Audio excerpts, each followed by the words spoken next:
Esta música que nós acabamos de cantar, né? A declaração da bênção de Deus, mostra uma das muitas coisas que Deus, o nosso Pai, tem preparado para nós, não é verdade? Já pensou 1000 gerações após você serem abençoados por Deus? Você percebe que quando você crê em Deus, a maldição para na sua família. Não tem mais maldição hereditária, não tem mais poder das trevas. Eles podem tentar, mas o Senhor diz: eu vou cuidar dos seus descendentes. Amém, irmãos? Então é tão tremendo isto. Nós temos falado muito sobre isso, sobre a gente começar a pensar como Deus pensa, para viver a vida abundante que Jesus pagou o preço para a gente viver. Amém? E vamos continuar falando disto. Pai amado, fala mais uma vez conosco nesta manhã, todas as pessoas que estão também nos assistindo, e que a Tua palavra, que é poderosa, e o Teu Espírito, que conhece cada coração, agora ministre a nós, a todos nós. Amém. Muito bom, gente. A gente começamos a falar, né, de escravo a príncipe, e estamos aqui fazendo várias mensagens, porque este assunto, basicamente, ele se baseia na questão da identidade. A identidade é uma coisa que a gente recebe, e quando a gente crê em Deus, a gente recebe a identidade original nossa, que é de filho de Deus. Amém? E quando você estiver lá, na presença dele, você vai receber realmente a identidade, não é? A pedra com um novo nome, que ninguém conhece, só você e ele, é algo tremendo. E nós temos falado também sobre esse texto de Romanos 12:2, que diz: não se amoldem ao padrão deste mundo, mas transformem-se pela renovação da sua mente. Então a transformação vem pela renovação da mente, porque veja, você recebeu um novo espírito, quando crê em Jesus, você recebe um novo coração, e você recebe a mente de Cristo, você tem acesso à mente de Cristo. Mas nós fomos ensinados a pensar de maneira errada toda uma vida, não é verdade?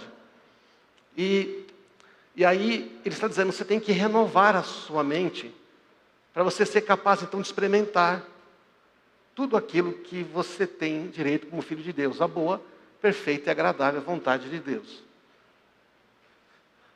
A vontade de Deus, ela é sempre boa, perfeita e agradável.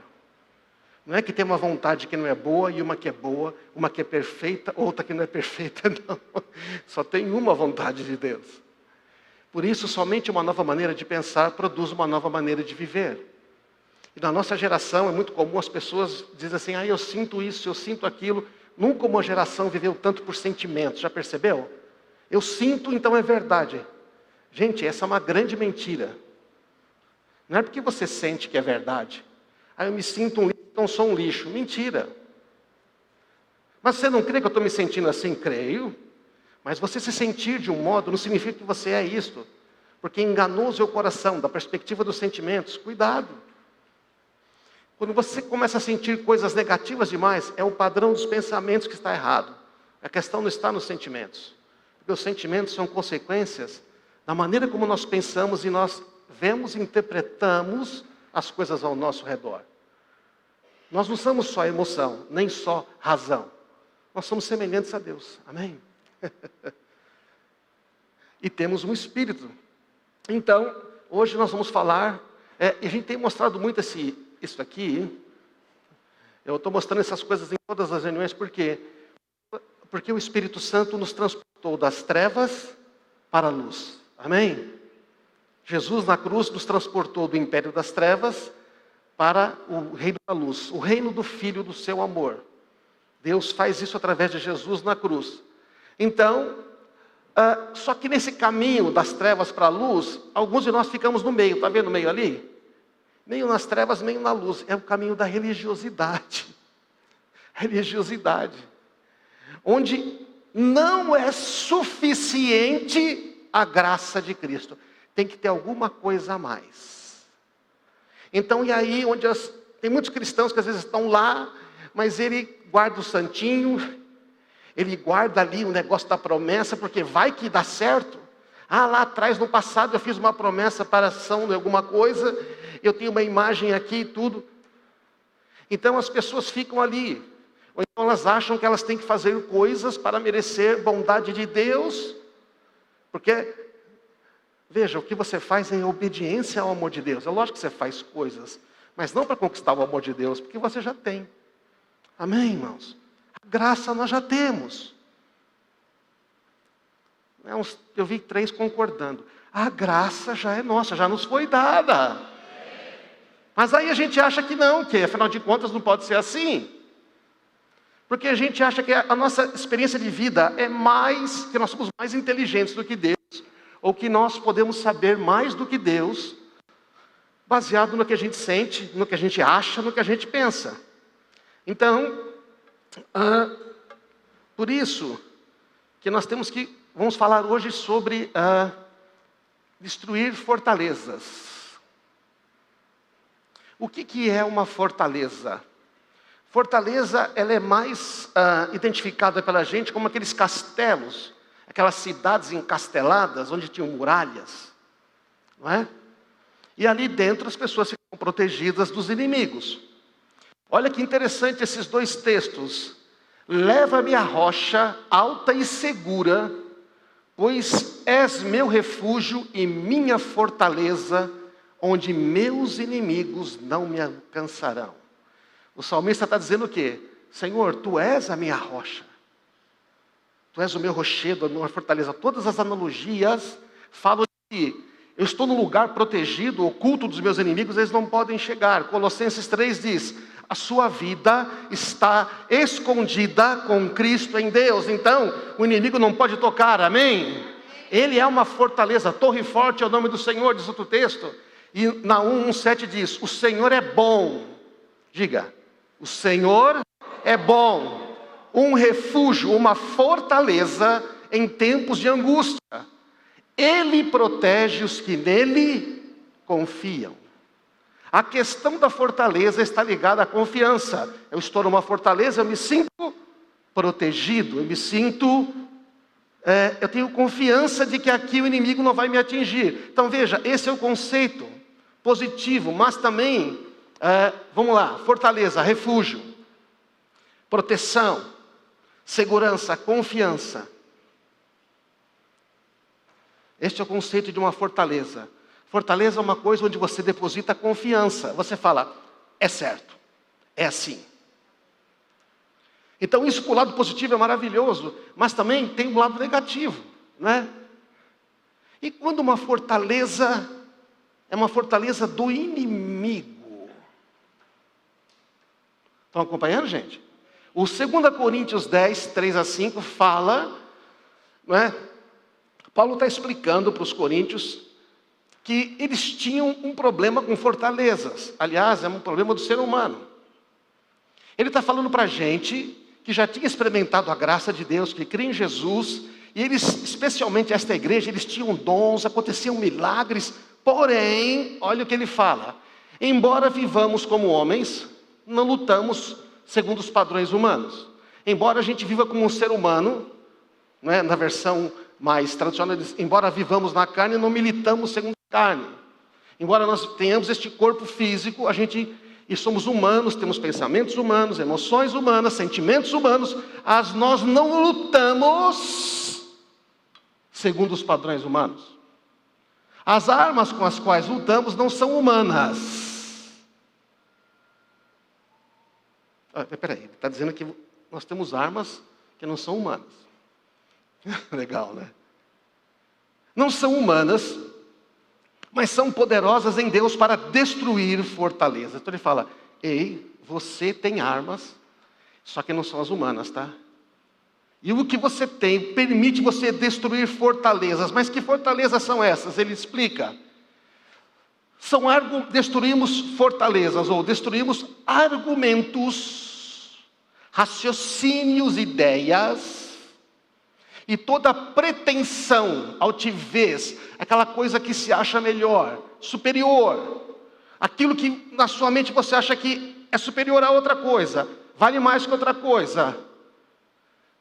Pretensão que se levanta contra o conhecimento de Deus. Contra o conhecimento de Deus. Levando cativo todo pensamento para torná-lo obediente a Cristo. Então, o que ele está falando, o apóstolo Paulo, é que há uma fortaleza na mente. Uma fortaleza é toda confiança em alguma coisa que não o próprio Deus Pai. A partir do momento em que aqui no nosso padrão de pensamento, nós colocamos a confiança, a convicção, a certeza em algo que não é baseado em Deus, na sua palavra, uma fortaleza está instalada na nossa mente. Então este conceito de fortaleza, você percebe? Fortaleza é um lugar onde alguma coisa se esconde, se protege. Quem está escondido nessa fortaleza? É o inimigo. A fortaleza fala de confiança. A confiança é o ponto central da palavra de Deus. Se você ler a Bíblia, você vai ver em todos os contextos aqueles que confiam em Deus, certo ou não? E aqueles que confiam em outras coisas. Maldito o homem que confia no homem e faz da carne mortal, do braço mortal a sua força, Jeremias 17. Vai ser como um arbusto seco no deserto. Uns confiam em carros, outros em cavalos, mas nós confiaremos no nome do Senhor nosso Deus. Você vê o tempo todo que aqueles que confiam em Deus são os verdadeiros adoradores. Os que confiam em outras coisas são idólatras.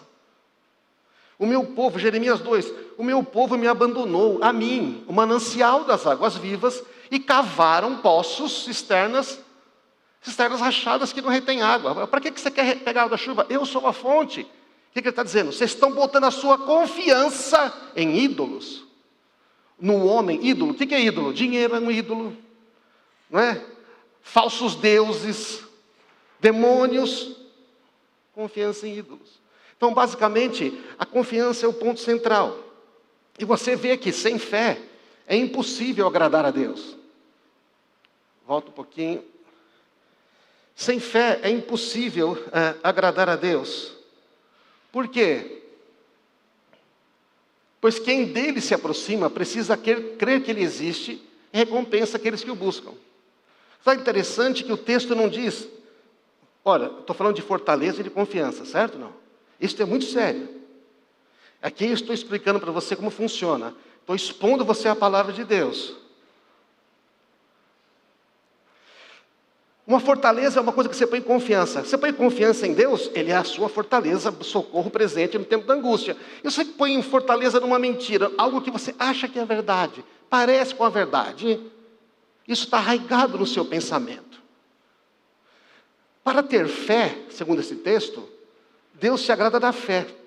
Interessante que não é adoração, ler a Bíblia, não é orar. Não fala que Deus se agrada de você orar, ler a Bíblia, mas Ele se agrada? Lógico. O que o texto está dizendo é o seguinte, a fé vem primeiro. A fé vem antes da adoração. A fé vem antes de ler a Bíblia. A fé vem antes de orar. Você crê em Jesus pela fé, não é isso? Você conhece Jesus pela fé, entrega a vida dele pela fé. Ainda você não sabe orar, você não sabe entender a Bíblia, ler a Bíblia, você não entende nada. Mas é pela fé que você começa a experimentar. Eu declaro a minha fé através da minha confiança em Deus. Ou seja, fé basicamente é viver uma vida confiando em Deus. De que Ele está cuidando, que Ele é bom. Interessante, quando você pergunta para as pessoas, como é que está a situação? Como é que está aí, nessa pandemia? Estou vivendo pela fé. O que a gente entende? Que está difícil, está sem dinheiro, está sem emprego, e agora só pela fé. Então vivia como antes? Como é que vivia antes? Gente.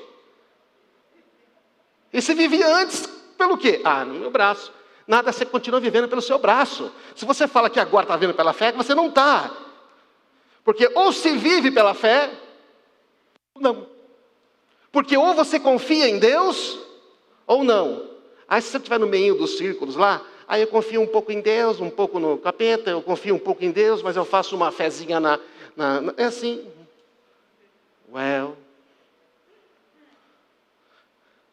Eu confio em Deus, faço um joguinho toda semana para ver se eu ganho na Mega Sena, loteria, jogo do bicho. A fé se baseia na confiança total e absoluta no amor e na bondade de Deus para comigo. Então, sem fé, por que você vai adorar a Deus e dar a Ele toda a glória? Sem fé, por que você vai ler a Bíblia? Você não acredita. Sem fé, você vai orar por quê? Você não acha que Deus vai responder? Amém, irmãos? Por isso que a fé é que agrada a Deus. A confiança, não se trata de acreditar que Deus é poderoso. O diabo acredita que Deus é poderoso, o diabo acha que Não se trata de acreditar que Deus tem todo o poder. Se trata de acreditar que Ele se importa com você, Ele cuida de você, que Ele te ouve, que você é filho. Sabe o que filho faz quando o pai está perto? Interrompe ele a toda hora, certo ou não? Chega lá e fala, ô pai, sabe porque eu estou trabalhando, tá bom. Mas pai, pega a cabeça e vira assim, pai. É isso, não é? Neto faz a mesma coisa, eu acho legal. Eles fizeram isso aí, Deus falou, você acha que eu me importo?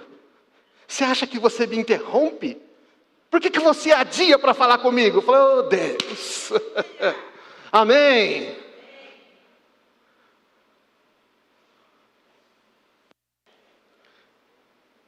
Jesus explicou por que um rico, é difícil um rico entrar no reino de Deus. Lembra do jovem rico? Ele falou aquele negócio todo, ele foi embora. E aí, Jesus falou para os discípulos. Jesus, olhando ao redor, disse aos discípulos, quão dificilmente entrar no reino de Deus os que têm riquezas. Como é difícil o rico entrar em Deus. O pessoal falou, como assim? Nossa, mas e aí? Do tipo, quem quer que não quer ser rico? Se todo mundo quer ser rico, então ninguém quer entrar no reino de Deus. Aí Jesus explicou, o problema não está exatamente na riqueza, na quantidade de dinheiro que a pessoa possui, certo? Ele explicou. Jesus insistiu em dizer, filhos, quão difícil é para os que confiam nas riquezas entrar no reino de Deus. Quanto é para aqueles que confiam na sua capacidade mental entrar no reino de Deus. Quão difícil é para aqueles que confiam na sua competência, na sua força, entrar no reino de Deus. Quão difícil é, quando a sua confiança não está nele, difícil entrar no reino dele. Estão entendendo, irmãos? Não tem pessoas com pouco dinheiro, mas tem tanta confiança no dinheiro, não entra no reino de Deus. E tem pessoas que têm muito dinheiro e estão no reino de Deus, por quê? Ele não confia no dinheiro. É confiar. É onde você põe a confiança, é o ídolo. Confiança vem do coração, não vem da mente. Eu sempre falo isso aqui. Não é? O coração se crê para a justiça, com a boca se confessa para a salvação. A sua mente não foi feita para crer, o coração é crer. A mente é feita para analisar, pensar, raciocinar, refletir, considerar. Por isso a gente não vive somente pela mente, nós vivemos por fé. Amém, irmãos? Porque pela mente... acabou, não tem jeito, está morto, é a desgraça, não tem esperança, vou me matar.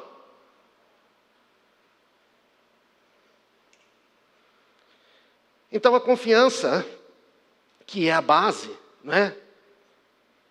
Diz assim, se eu sou filho de Deus, se eu fui criado à imagem e semelhança do meu Pai, se Cristo morreu para me resgatar de volta para Deus, então, Ele é digno de toda a minha confiança, é ou não é? Se Ele pagou este preço, então a nossa fé atesta que nós somos filhos de Deus. A gente se esquece, Jesus sempre vai ser o Cordeiro.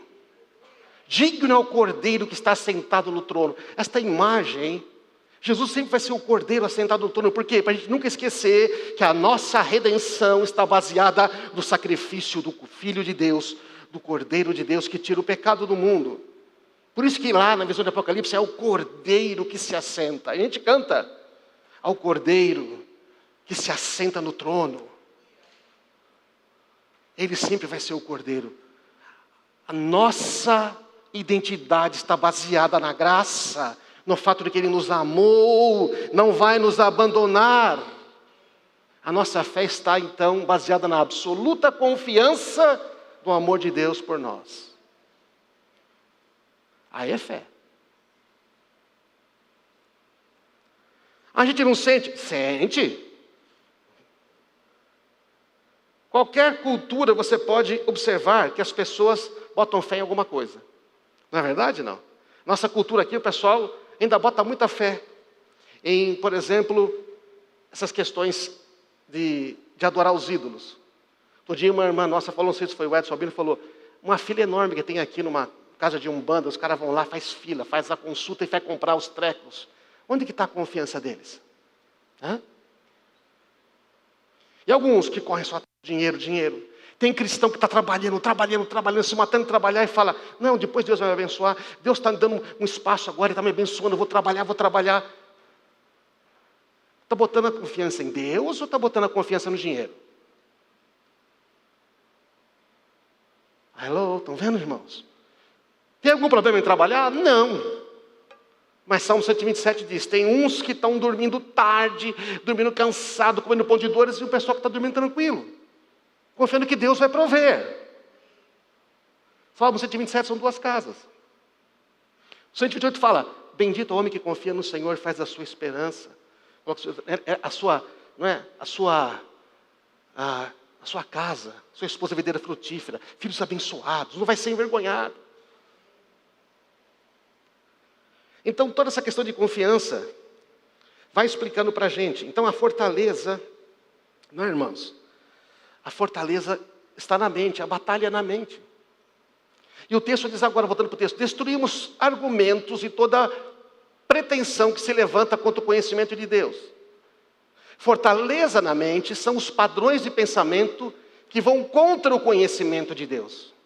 Contra a verdade de quem Deus é. Não vai contra Deus, Deus não existe, que Deus é bom, ou que Deus não tem poder. Não é isto. É isso aí. Mas vai contra o conhecimento de Deus, sobre a forma como Deus pensa, como Ele age, como Ele vê você. Essa é a questão. Pensar de forma errada dá poder ao inimigo e cria uma fortaleza na nossa mente. Um lugar onde o inimigo se esconde.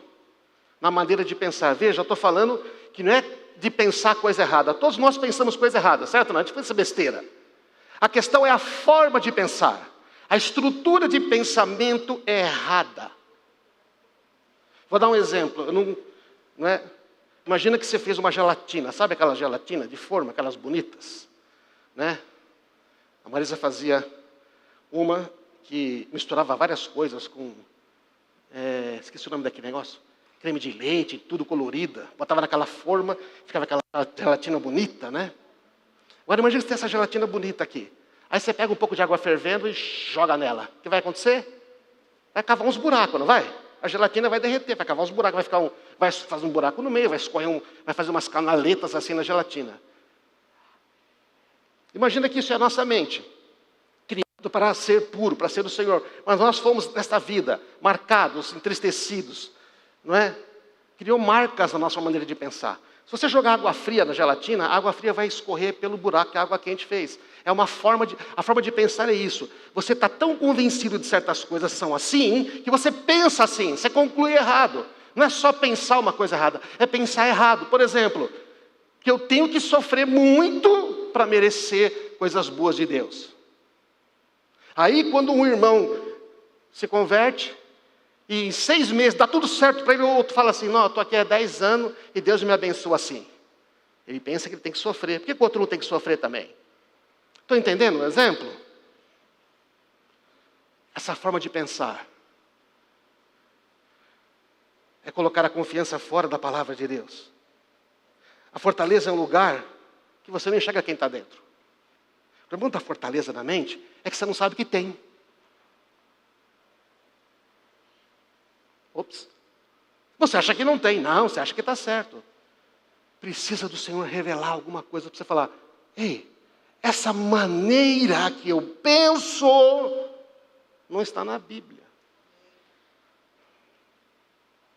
Não é só o que eu penso, a maneira como eu penso. Você vai para uma entrevista e lá no fundo você pensa, não vão gostar de você. Você não tem experiência. Vai para uma entrevista e está lá e no fundo da sua mente fala, vai ser como das outras. Ou então em 3 meses eles vão achar que você não serve. Aí você chega lá, vê um cara mais bem arrumado, mais não sei o quê. Aí você pensa, puxa.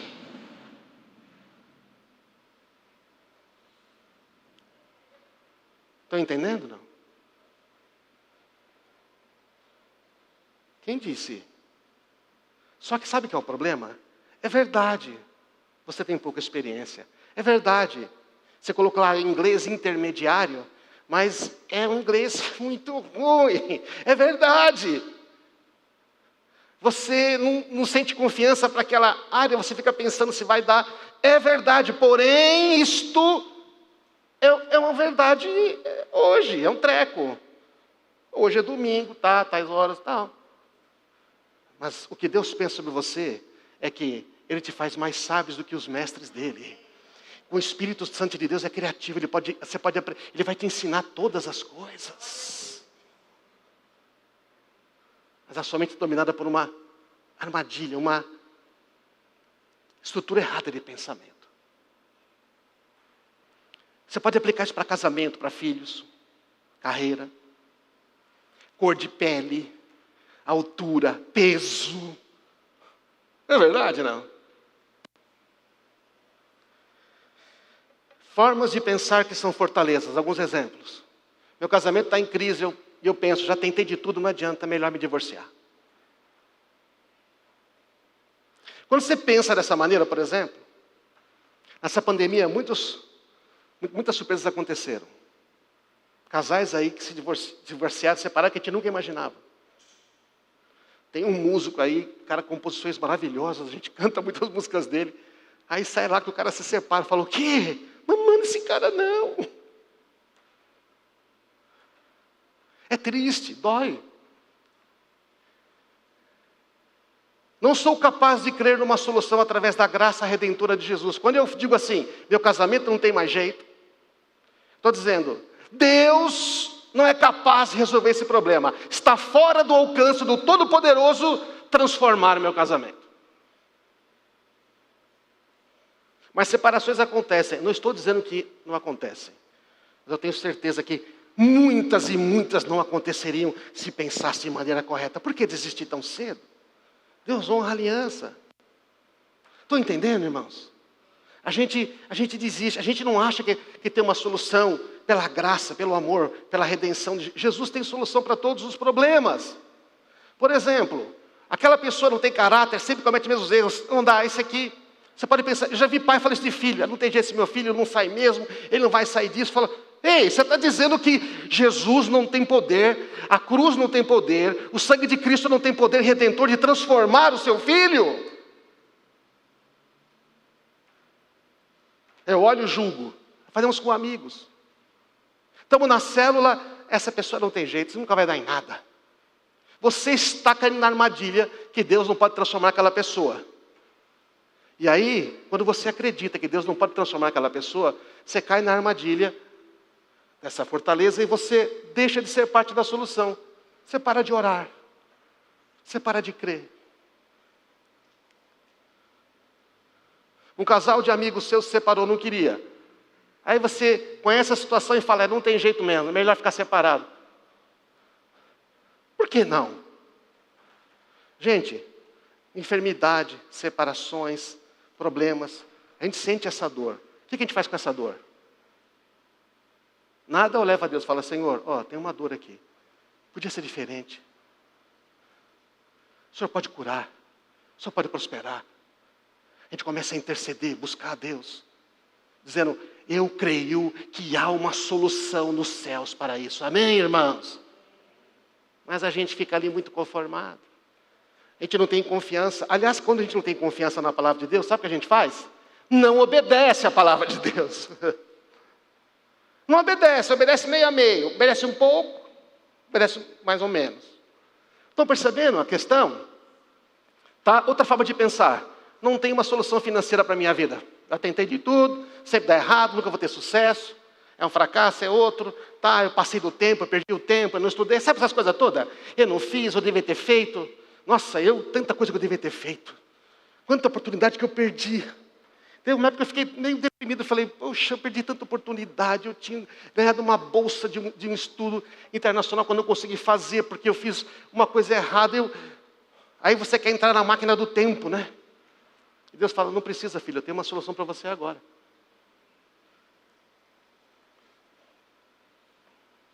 Por que você não parte daquilo que eu já te dei? Você não caminha com o que você já tem? A fortaleza na minha mente me faz duvidar do Jeová Jireh, o Deus provedor. Amém? Me faz duvidar das promessas de prosperidade. Que se eu obedecer a Deus, se eu honrar Ele com as minhas ofertas e dízimos, com a minha renda, a generosidade, Ele vai... Ora, isso aqui é o exemplo mais basal que existe. Quem confia que Deus é o provedor, não tem problema de dar dízimo. Porque é Ele que dá. Quer ver? Quem quer assinar cheque de dízimo de 10 mil reais? Você quer? Ponto. Mas se você precisa de 5 mil para pagar as contas e ganha 1.000, aí você não quer dar 100. Você não confia que Deus vai prover. Aí é a hora de dar 100, está entendendo? Quando não dá para pagar. Por isso que a primícia você tira antes.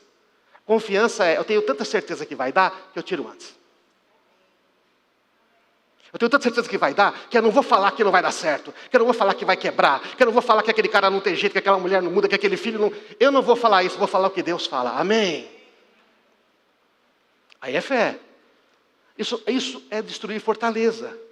Outra forma de pensar, esse problema, essa luta que eu tenho, essa doença, é Deus me aperfeiçoando. É Deus que, através desse sofrimento, eu vou ser uma pessoa melhor. Eu tenho que sofrer, a fortaleza está lá. Eu tenho que sofrer para agradar a Deus, para ser uma pessoa melhor. Você não acredita que para cada problema, Jesus já tem uma solução pela graça. Não é? Deus já providenciou uma solução redentora em Cristo, que vai com... Eu sou em Cristo, mas esse pensamento vai contra o conhecimento de Deus. E este é o ponto. O demoníaco se aloja nas fortalezas dos nossos padrões de pensamentos. A forma como a gente sempre pensa sobre aquele assunto. E quando nós colocamos a nossa confiança em outra coisa que não é Deus, naquela área a gente não consegue ter confiança. O cara é bem numa área, mas nessa área ele não consegue ter confiança. Como é que derruba a fortaleza?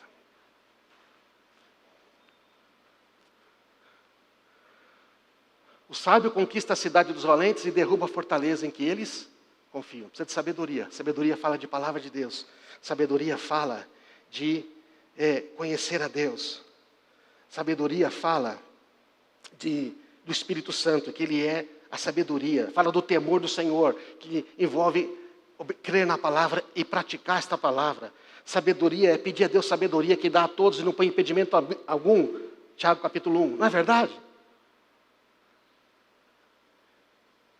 Sabedoria de Deus, não humana.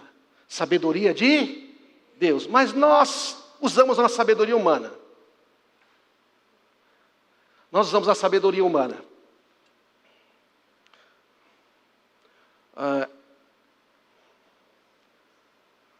Não consigo avançar. Mais um. Pois embora vivamos como homens, não lutamos segundo os padrões humanos. As nossas armas não são humanas. São poderosas em Deus para destruir fortalezas. Quais são essas armas? Vou falar rapidamente aqui. Porque a gente já sabe. Mas elas não são humanas. Então não são habilidades humanas. Não são talentos humanos. Não é inteligência humana. Não é raciocínio humano. Não é conhecimento humano. Tudo isso tem a sua utilidade, certo ou não? Deus te dá tudo isso. Amém, irmãos? Está claro? Mas não serve para destruir fortaleza desse tipo. Porque esse tipo de fortaleza é só com armas espirituais. Não com essas armas naturais. São boas armas. Mas não é suficiente. Não é que nós desprezamos elas. É que essa arma não serve para lidar com fortaleza. Não é verdade? Então, quais são as armas sobrenaturais? Quais são as armas sobrenaturais? Palavra de Deus. Revelada, que traz sabedoria. Outra arma, a adoração, o louvor. Louvor, arma de guerra. Lembra de Josafá? O que vão fazer? Os inimigos vêm aí. Você vai me adorar. E estão adorando e Deus destrói os inimigos. E Gideão, o que você vai fazer? Só com 300 anos você vai tocar as trombetas e tudo e tal, e Deus destrói os inimigos. E vai, Josué, dá a volta, toca as trombetas, adora a Deus, as muralhas caem. Quando você está no meio de uma dificuldade, você começa: Senhor, eu te adoro porque Tu és o meu provedor. Eu te adoro porque nenhum bem falta àqueles que em Ti confiam. É só ler os salmos, gente. Eu te amo, ó Senhor, força minha, meu rochedo, minha cidadela. Cidadela é torre forte, é fortaleza, meu libertador. É o salmo que diz: com ele eu solto uma muralha, eu dou um esquadrão, persegui os inimigos, alcancei. O Senhor está comigo, Ele é a minha sombra à minha direita. Salmo 121. Declaro confiança em Deus. E salmista escreve quando esses salmos? Quando eles estão na pior das pressões. Eles declaram quem é. O louvor é arma de guerra. Começa a adorar a Deus no meio de uma tribulação. Você vai ver o ambiente mudar. As fortalezas começam a cair, porque nada pode contra a palavra de Deus. Amém, irmãos? A oração, o jejum, quando você busca Deus. O jejum não é para fazer uma troca. Está me sacrificando, Deus tem que me dar. Não. O jejum te torna sensível à voz de Deus. Ele anuncia coisas grandes e firmes que você ainda não sabe. A oração, Atos, e tremeu o lugar onde eles estavam reunidos, ficaram todos cheios do Espírito Santo e anunciaram a palavra de Deus corajosamente. Depois do quê? Depois dos caras matar Tiago, tentar matar Pedro, tiveram mais coragem. E hoje a gente fica mais encolhido. Ai, o inimigo vai retaliar. Seu filho. Ele quer acabar com você. Ele quer se instalar na sua mente, anular você, tornar você um cara arrastado. Ao cara que amaldiçoa você mesmo, amaldiçoa a sua família, que fala o pior da igreja, que fala o pior dos irmãos, que mostra sempre desesperança no seu falar. Aí ele tem um soldado trabalhando para ele, amém? É complicado. E a comunhão com os irmãos, quando você está na célula, quando vos reunis, o que ele falou? Um tem salmo, um tem palavra, um tem louvor, um tem língua, e façam tudo para edificação. Ele está falando da unidade.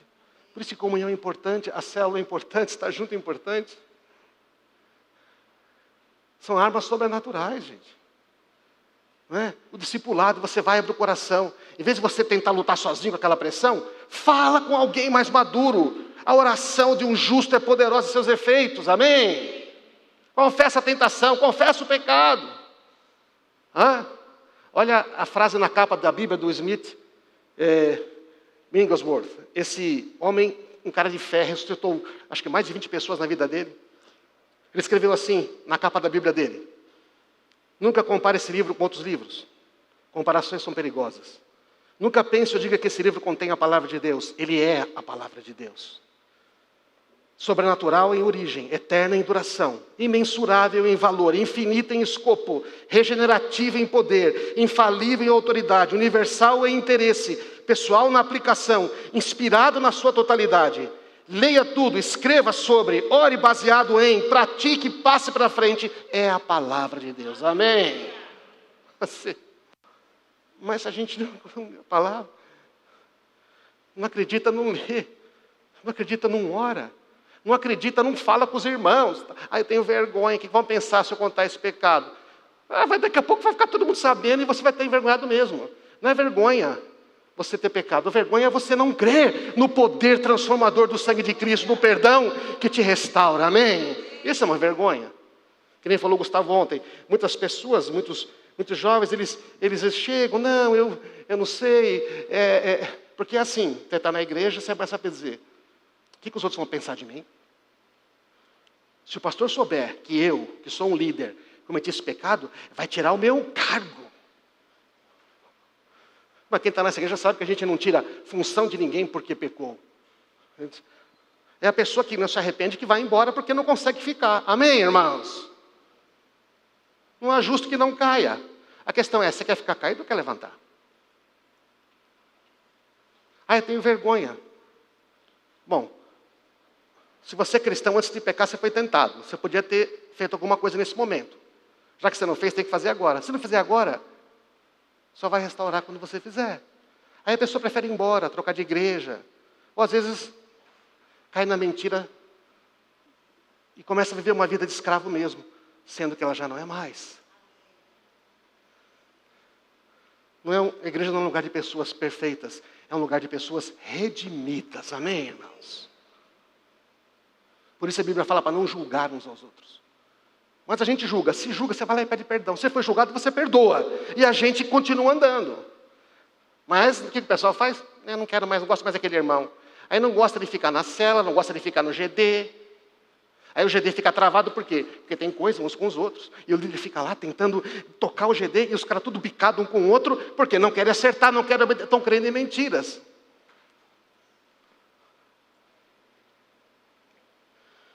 Destruímos argumentos e toda pretensão que se levanta contra o conhecimento de Deus. Levamos cativo todo pensamento para torná-lo obediente a Cristo. Você vai pegar essas armas aí, vai fazer o seguinte. Arma da oração, arma da adoração, arma da comunhão com os irmãos, arma da palavra de Deus, certo ou não? E faz o quê? Você vai pegar esse pensamento, você vai levar ele cativo, você vai sequestrar esse pensamento. Você vai catar esse pensamento. E vai pegar esse pensamento e levá-lo para obedecer a Cristo. Então você pega esse pensamento, está aqui, você pega ele, como? Senhor, me revela o que está errado. Esse pensamento, por que eu estou pensando nisso? Você leva ele a Cristo. Imagina que você está numa guerra, é como se você capturasse um soldado. Você captura um soldado e prende. Ele não te ataca mais, certo ou não? Agora imagina que você pega esse soldado, converte ele para a sua causa. O que esse soldado vai fazer? Ele vai lutar a seu favor. Então esse texto está dizendo, você vai pegar esse pensamento, levá-lo a Cristo e fazer ele obedecer a Cristo. Esse pensamento agora vai lutar em seu favor. Amém? Olha um negócio tremendo, muito legal isso, gente. Por quê? Porque é muito poderoso. É muito poderoso. Jesus falou, vocês erram não conhecendo a Escritura nem o poder de Deus. Meu povo perece por falta de conhecimento. Sem profecia o povo se corrompe. A verdade sobre quem Deus é, afeta quem eu sou. Então, por exemplo, não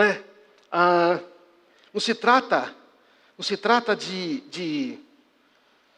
da gente crer em Deus, é nosso estilo de vida. A gente crê em Deus, mas nosso estilo de vida nega, porque a gente não confia nele. Acredita, mas não confia. É meio louco, né? Eu acredito que Deus é bom, é poderoso. Só que você realmente não confia a sua vida a Ele.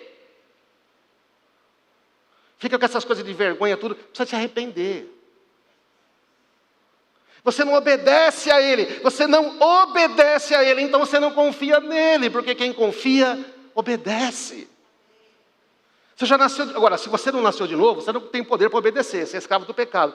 Mas se você entregou a vida a Cristo, e você conhece a Ele, está ouvindo? Você pode, eu tenho um novo coração, a palavra de Deus está dentro de mim, eu tenho o Espírito Santo, eu tenho o poder de obedecer. Tirar essa mentira aqui, eu vou obedecer sim, por amor, porque eu amo, Ele me amou primeiro, amém? Só que eu tenho que escolher acreditar agora, se eu não quero, bom. Então, você veja, não é? Como é que leva um pensamento cativo? O problema é que a gente conhece a Bíblia e a gente olha para uma situação e em vez da gente perguntar para Jesus a situação, a gente raciocina nós mesmos. Estamos passando uma tribulação, estamos passando um problema difícil. Nunca passei por isso antes. Aí você lembra, nos gloriamos nas tribulações, Romanos 5. Porque sabemos que a tribulação produz perseverança. Perseverança é um caráter aprovado. Para a esperança. A tribulação é para isto. Mas esse problema que você está enfrentando é para isso mesmo? Você tem certeza que essa luta foi Deus que mandou para isso? Você não sabe até que você leve esse pensamento diante do Senhor. Amém? A gente não é uma pessoa mais madura, que também conhece o Senhor. Até que você busque, ore, adora Ele, fala, Senhor, me fala sobre essa questão. Vocês estão entendendo, irmãos, como é que derruba uma fortaleza? Não. Ela parece a verdade, mas ela não é. Aí, você acha que Deus está te aperfeiçoando. Não é verdade? Como é que você sabe se esse pensamento não está baseado numa mentira, na interpretação errada da palavra de Deus? Levamos o pensamento diante de Cristo, o autor da palavra, e precisamos ter esse relacionamento com Ele. Conversar com Ele. Senhor, essa enfermidade que eu estou enfrentando, essa enfermidade é para eu aprender alguma coisa?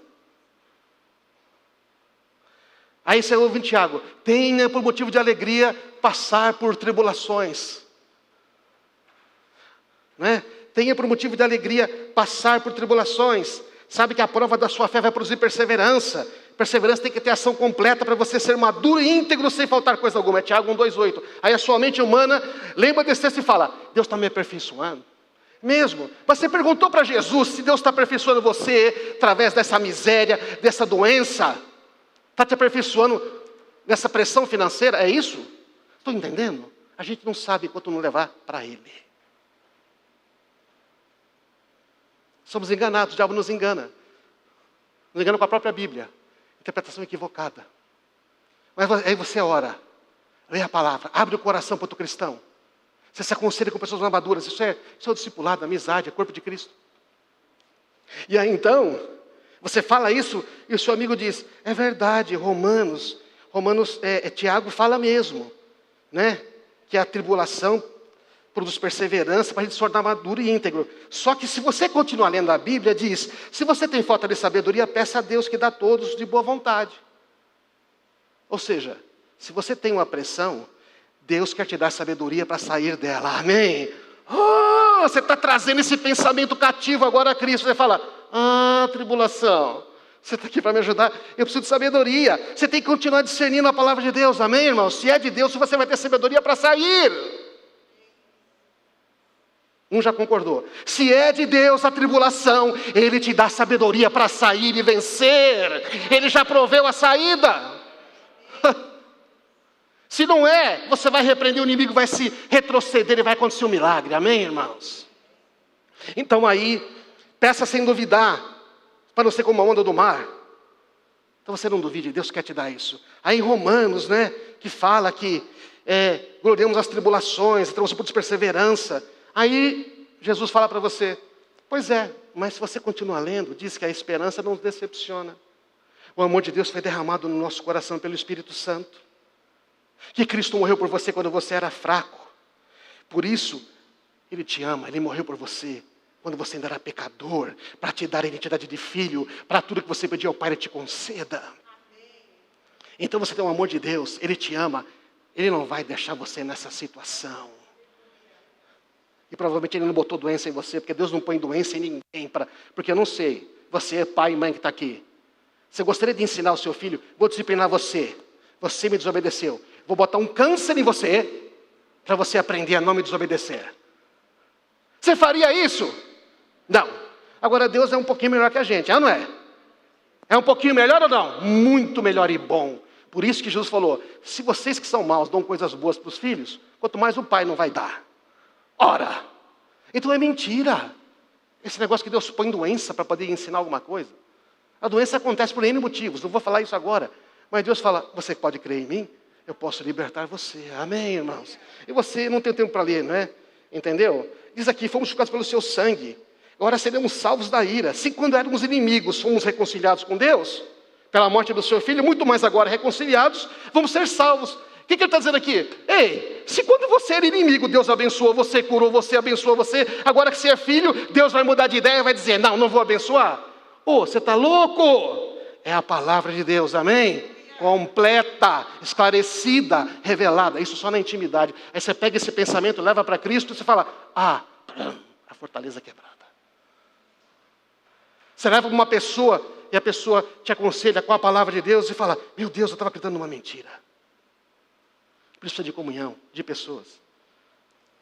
Abrir o coração. Pode subir a banda aqui? Vamos orar, irmãos. Palavra de Deus, você lê, você medita, você sabe. Ouve a palavra de Deus. Não é só ouvir culto pela internet, sabe? Que bom que a internet pode nos permitir a gente transmitir cultos e tal. Mas você não é cristão ouvindo mensagens. Faz parte. Também tem que ter oração pessoal e intimidade. Não só sozinho. Tem que conversar com as pessoas, conversar com Deus. Ouvir o Espírito Santo, Ele é o Consolador, que está ao lado para ajudar. Comunhão com os irmãos, célula. Na célula você ensina, você aprende. Você ajuda, você testemunha. Ah, que eu não gosto do Zoom, é que eu não gosto do celular, é que eu não gosto de não sei o quê. Então, começa a gostar.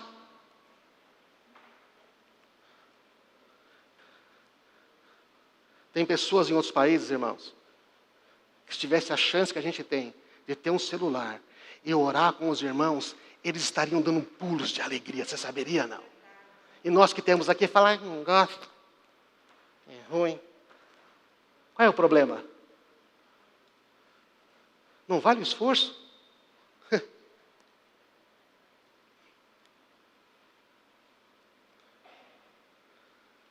Discipulado, amizade profunda com alguém, a mentoria, aprender com alguém sobre alguma coisa. Sai do discipulado, abre o coração. Mas aquele outro cara, ele sabe liderar bem a célula. Vou aprender com ele como liderar a célula. Vou aprender com ele como pregar. Vou aprender com ele como ensinar. Vou aprender com ela como aconselhar. Vou aprender com ela como eu posso discernir. O corpo de Cristo ajuda o corpo, amém? Essa ideia de que você vai lá numa célula, vem aqui para ficar ouvindo um pregador que sabe tudo, isso é mentira. Duvido que eu falei uma coisa aqui que a maioria de vocês não sabia. É que só não pensavam muito sobre. Então, irmãos, vamos praticar. Vamos ficar de pé. E vamos orar, Senhor, revela as fortalezas que estão na minha mente.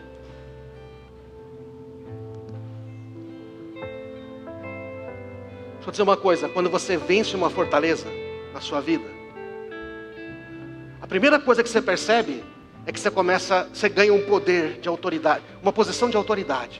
Quando eu venço uma fortaleza na minha vida, eu tenho posição de autoridade para chegar e falar, Senhor, quebra isso na vida dele, quebra na vida dela.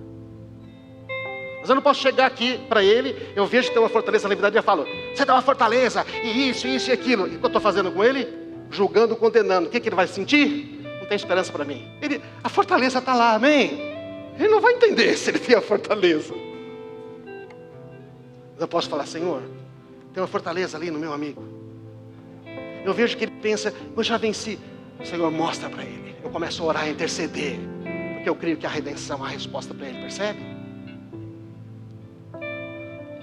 Se ele me ofendeu, fica mais difícil, porque eu estou ofendido com ele. Mas quando eu percebo a mentira da ofensa, o poder que eu tenho para perdoar, eu falo, Senhor, eu quero perdoar. Eu começo a interceder, e Deus pode operar, amém? Então a gente não critica, a gente começa a interceder. Aí um dia ele vem e fala, você pode me ajudar? César, não sei o que, isso, aquilo. Eu falo, você já pensou assim? Não. Você percebeu que às vezes você pode estar pensando dessa maneira? Nunca tinha percebido. Aí eu ensino ele a pegar esse pensamento, mostro a palavra de Deus, oro por ele, e aí nós temos uma vitória, amém, irmãos? Mas se não houver comunhão, interesse, primeiro com Deus, ele com Deus e nós um com o outro, não vai haver isso. Então a gente pede para Deus mostrar as fortalezas. Aí ele declara a verdade de Deus, louvando, levando os pensamentos diante do Senhor, dizendo, esse pensamento você vai ter que obedecer a Deus. Declara o oposto, declara a verdade da palavra de Deus. E você começa a adorar, a louvar, concordar com o que Deus diz. Liga na terra o que já está ligado no céu, desliga na terra o que está desligado no céu. Deus desligou toda a condenação no céu, não há condenação. Desligou a miséria, não há miséria. Ele desligou a desgraça, não há desgraça. Ele ligou a cura, então existe cura. Ele ligou a reconciliação, existe reconciliação. Amém, irmãos? Não é tudo igual para todo mundo, mas vocês entenderam a ideia. Vamos orar agora, estenda suas mãos para frente. Começa a dizer, Senhor, eu quero, Senhor. Eu quero mais. Se tiver alguma fortaleza na minha mente, uma coisa que eu não consigo, que nem eu estou ciente, eu quero saber. Eu quero viver a vida abundante. Faça essa oração. Quero viver, Senhor. Mostra, Senhor, para todos nós que estão em casa. Senhor, padrões errados de pensamento. Não somente pensamentos ruins, mas aquele constante pensar negativo. Aquela coisa que fica como um pano de fundo. Que sempre vem, que sempre põe para baixo. Que é contra o conhecimento de Deus. É contra quem Deus é. É contra quem eu sou como filho de Deus. Traz isso à luz, Senhor. E eu não quero mais acreditar nessas mentiras. Eu não vou mais concordar com essas mentiras. A partir de hoje eu vou começar a declarar a verdade. Pai, eu oro por cada pessoa que está nos ouvindo agora, ouvindo esta mensagem, que possa ter uma revelação A partir de agora, que, Senhor, nos próximos dias, próximos meses, próximas semanas, comece a ter revelação das coisas que não precisa mais acreditar que são mentira. Coisas do passado, ideias equivocadas, coisas que marcaram, que já foi tudo redimido na cruz. E comece a declarar a verdade. Comece a declarar e a te adorar, porque Tu és o provedor, Tu és o Senhor que sara, Tu és aquele que traz reconciliação, Tu és aquele que dá sabedoria, Tu és aquele que não permite uma aprovação sem que haja um escape. O Senhor não permite uma aprovação sem haver um escape, não permite a gente passar uma luta sem que nós já tenhamos a resposta em Cristo Jesus. Não existe miséria cíclica, não existe fracasso cíclico para os filhos de Deus, não existe repetição de misérias, não existe repetição de passar o destruidor, porque a Tua palavra diz que o nosso futuro é bom. O nosso futuro é bom, o Senhor tem planos de bem e não de mal. O futuro é de abençoar 1000 gerações, Senhor. E nós Te adoramos. Comece a adorar a Deus agora. Eu Te louvo, Senhor. O Senhor me fez de maneira maravilhosa. O Senhor sabia do meu nome antes, quando eu estava na barriga da minha mãe. Mesmo que a minha mãe não me quisesse, o Senhor me quis. E eu estou aqui. Oh Senhor, ainda que eu tivesse sido rejeitado por muitas pessoas, por amigos, por irmãos, o Senhor não me rejeitou. Eu sou Teu filho amado. Eu quero concordar contigo. Quero lançar fora todo o rancor, todo o ressentimento, toda a dor. Não quero ficar me tendo pena de mim mesmo. Deixa eu dizer para você, irmão, joga fora a pena de si mesmo. Joga fora essa compaixão de você mesmo. Tá? Joga fora esse negócio que você é um dodói. Tem pessoas aí que não saem desses pensamentos porque estão acalentando a iniquidade no coração. Estão dizendo, é bom ter pena de si mesmo. Joga fora essa aí. Joga fora essa mentira.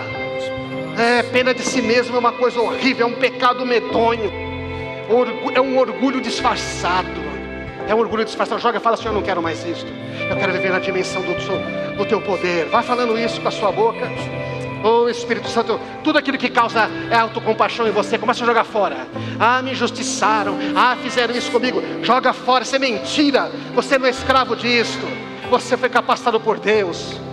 Injustiças acontecem nesse mundo, mas o problema não é esse. O problema é como nós reagimos. É o que nós guardamos no coração. Começa a tirar isso do coração. A fé vem do coração. Desbloqueia o coração, Senhor, da gente. Desbloqueia os corações que estão entupidos com ressentimentos, com amarguras, com ideias erradas. Comece a haver uma fé renovada sobre o Teu povo. Comece a haver produção de alegria, uma vida produtiva, uma vida que abençoa outros, que encoraja outros. Renova, Senhor, expande isso na nossa vida. Levanta a sua voz, meu irmão. Tudo bem que eu estou com o microfone, uma covardia perto, mas levanta a sua voz, levanta o seu braço. O que você quer? Começa a dizer, eu não quero mais isso na minha vida. Chega de miséria, chega de autocompaixão, chega de reclamação. Eu sou Teu filho, a provisão existe. Senhor, é verdade, a vida às vezes não é boa, é injusta, mas Tu és bom. O Senhor tem solução para tudo. Glória ao Teu nome, Jesus. Glória ao Teu nome, vamos cantar. Derruba muralhas, destrói as mentiras pra me encontrar. Traz luz para as sombras, escala montanhas pra me encontrar. Derruba muralhas, destrói as mentiras pra me encontrar. Traz luz para as sombras, escala montanhas pra me encontrar. Derruba muralhas, destrói as mentiras pra me encontrar. Traz luz para as sombras, escala montanhas pra me encontrar. Muito bem, irmãos. Eu sinto que temos que fazer essa oração.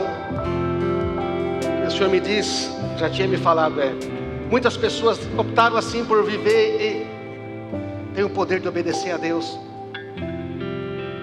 Estão crendo em mentiras. Estão achando que não vai ficar livre desse pecado nunca, porque já voltou a ele muitas vezes. Deixa eu dizer para você, isso é uma mentira. Não importa quantas vezes você caiu no mesmo pecado. Eu caí muitas vezes nos meus pecados quando era cristão. Fiquei até com Deus, que Deus falou para mim, porque você demorou tanto para pedir perdão? Por que você está pensando dessa maneira? Meu poder mudou? O sacrifício de Cristo não é suficiente para te perdoar. Você já tem um novo coração, usa ele. Comece a ter a ousadia de obedecer a minha palavra. Escolha obedecer a minha palavra. Escolha dizer não. Tem que fazer. Você não pode ter comunhão com as trevas e com a luz. Não é possível. Tome uma decisão. Vem para mim. Aí você vai ver outra coisa. É mais simples do que a gente pensa. Saia das mentiras. Ele pagou um preço. Então comece a renunciar. A senhora renuncia a essas mentiras. Eu renuncio a este pecado. Não sou mais escravo do pecado. O Senhor me deu poder para ficar livre disso. Mas aí você tem que falar com alguém. Ah, não tenho vergonha. Você, filho, deixa eu dizer, você vai descobrir que o seu pecado está evidente para muitas pessoas. Quem é espiritual discerne todas as coisas. Algumas vezes Deus falou os pecados das pessoas. Eu estava no meio, Deus falou os pecados. Esse cara está traindo a esposa. Ele está nas trevas. Eu falei, Senhor, não pode ser, ele é um pastor. Ele está traindo a esposa. Eu não falei para ele, você está traindo. Comecei a orar por ele. Infelizmente, ele tomou outro caminho. Ela também. Mas oramos por outros que se arrependeram. Certo? O objetivo do diabo é envergonhar você. Afunda você, depois ele te envergonha. Mas você é filho de Deus, você não precisa estar mais lá. Se você não entrega a vida para ele e fica livre, começa a rejeitar, começa a obedecer. Porque você é capaz de obedecer. Você tem um novo coração, você tem um novo espírito, você tem uma nova mente. Se você crê em Jesus, abandona. Amém, irmãos? Isto é simples assim. Funciona simples assim. Faça isso agora. Se você está aqui, eu estou ouvindo, fala, Senhor, eu renuncio isto agora, eu não quero mais. Em nome de Jesus, eu não quero mais, eu vou obedecer. O Senhor me deu um novo coração. Se você não tem um novo coração, nunca nasceu de novo, quero orar por você agora. Levante a sua mão aí, aqui dentro mesmo. Se você precisa nascer de novo, entregar sua vida a Cristo, ou você que está aí ouvindo, Pai amado, sobre estes. Eu sei que a maioria são cristãos que nos ouvem, mas Senhor, pode ter alguém que tenha descoberto que realmente nunca teve uma experiência contigo. Agora, Senhor, que ele está consciente, entregando a vida a Ti. Escreve o nome dele no livro da vida. Você diga assim, Senhor, entrego a minha vida a Ti, totalmente. Venha ser o Senhor da minha vida. Eu creio na Tua morte, na Tua ressurreição, na Tua exaltação. Que eu morri com Cristo, ressuscitei com Ele para uma nova vida. Recebo o Teu Espírito Santo no meu coração. Amém. Só isto. Agora, Senhor, Espírito Santo, peço, guie essa pessoa. Comece a mostrar as fortalezas. Comece a levar em vitória em nome de Jesus.